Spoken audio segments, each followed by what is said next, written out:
బహిరంగ సభలు కావాలంటే పెట్టుకోరా బాబు, నువ్వు ఎక్కడన్నా ఖాళీ గ్రౌండ్లో అంటే లేదు నేను అట్లా పెట్టను, ఏదైనా ఒక ఇరుకు సందులోకి వెళ్ళి ముందు 7-8 రోజులు జనం రాలేదు, మా మీడియా కూడా కవరేజ్ ఇవ్వట్లేదు, కాబట్టి మనిషికి 500 1000 ఇచ్చి 2000 మందిని పోగేసుకొస్తున్నాము, వాళ్ళకే మీటింగ్ చెబుతా సందుల్లోనో గొంతుల్లోనో అని చెప్పి వీడి బిల్డింగ్లు ఎక్కి చెబుతున్నాడు మీటింగు. ఈయన బిల్డింగ్లు ఎక్కి చెప్పొద్దు, నువ్వు బహిరంగ సభల్లో మీటింగులు పెట్టుకోమని చెప్పి పోలీసు వాళ్ళు చెప్తే పోలీసులను తిడుతున్నాడు. ముఖ్యమంత్రి నువ్వు వచ్చి అడ్డం పడి, ముఖ్యమంత్రికి ఏం పనరు బేవర్స్, నీ బట్టి ప్లాట్ఫామ్ కలిసి తిరుగుతూ ఉంటారు, ముఖ్యమంత్రికి ఏం అవసరం? దానికి ఒక వ్యవస్థ ఉంది, పోలీస్ వ్యవస్థ, నీ బట్టి చీటలనే 420 గా నీ బాబులు అంటే కంట్రోల్ చేయటానికి వాళ్ళు చేస్తారు, ముఖ్యమంత్రికి ఏం అవసరం రా? నీ పప్పు గుత్తిని పట్టుకుంటాక ముఖ్యమంత్రి రావాలా? ఆ చంద్రబాబు నాయుడు గతి లేక కదా నువ్వు పప్పు గుత్తుగాడు అని తెలిసిన ఆ పప్పు గుత్తునిచ్చి యుద్ధానికి పంపించాడు.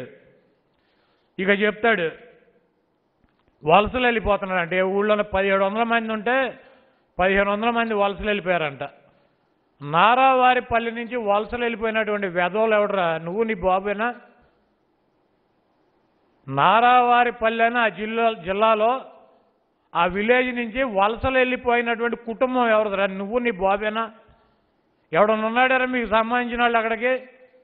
పండక్కి వెళ్ళి సంక్రాంతి పండక్కి వాళ్ళ నీళ్ళని పోగేసుకెళ్ళి కుసేపు పండగ చేసుకోవడం తప్పించి మీ వాళ్ళకి ఊళ్ళో ఎప్పుడన్నా ఉండి వచ్చారా? మీ దత్తపుత్రుడు అంతే, ఇక్కడ ఉండడు, ఇక్కడికి వచ్చినప్పుడల్లా నేను ఇక్కడే పుట్టి ఇక్కడే చదువుకుని ఇక్కడే పెరిగానని చెబుతాడు, వలసపోయాడు హైదరాబాదు. నీ కుటుంబ సభ్యులు మొత్తం A to Z, నీ కన్నారు వైపు కానీ నీ అత్తారు వైపు కానీ అందరూ కూడా ఊళ్ళో లేచి వెళ్ళిపోయి హైదరాబాద్ వలసపోయిన వాళ్ళే కదా. మీరు చనిపోయారు వలస. అప్పుడు ముఖ్యమంత్రి పంపించాడు మిమ్మల్ని. నీ అయ్యని చంద్రగిరి కాన్స్టిట్యున్సీ కుప్పం ఎవడ వలస పంపాడురా? మీ దత్తపుత్రుడిని భీమవరం ఉన్న గాజువాకి ఎవరు వలస పంపారు? నీ అడ్రస్ లేనటువంటి పప్పు గుత్తుగాడిని మంగళగిరి ఎవరు వలస పంపారు?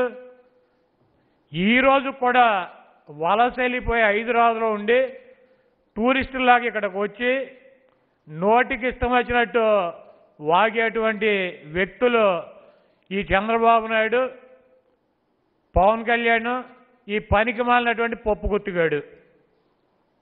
వీళ్ళకి 24 గంటలు జగన్మోహన్ రెడ్డి గారి మీద, జగన్మోహన్ రెడ్డి గారి ప్రభుత్వం మీద పడి ఏడవటం, ఏయోటి ఉన్నాయి లేని అన్నీ కలిపి జగన్మోహన్ రెడ్డి గారి మీద రుద్దే ప్రయత్నం చేయటం, వీళ్ళ పేపర్లో టీవీలో వేసుకోవటం, మళ్ళీ వీళ్ళే చూడటం, సునకానంతం పొందటం. ఈ పనికి మాలినటువంటి అల్జిమర్స్ జబ్బుతో కాళ్ళు అమ్మట రానటువంటి పనికి మాలినటువంటి ముసలి 420 గడి ముసలి సైకో, సీనియర్ సైకో చంద్రబాబు. అటువంటి పనికిరాని కడుపున నీలాంటి పనికి మాలినటువంటి పోరంపోకులు తప్పించి పప్పు గుత్తుళ్ళు కాబట్టి ఎవడ పడతాడురా? ఒళ్ళు దగ్గర పెట్టుకుని మాట్లాడు. నిన్న ఈరోజు జగన్మోహన్ రెడ్డి గారి బాబాయ్ గొడ్డలు పెట్టి కొట్టారు, దాన్ని పెట్టి కొట్టించాడని చెబుతున్నాడు. నీ బాబాయ్ని ఏం చేసావురా? ఒకసారి తీసుకురా మీడియా ముందుకి.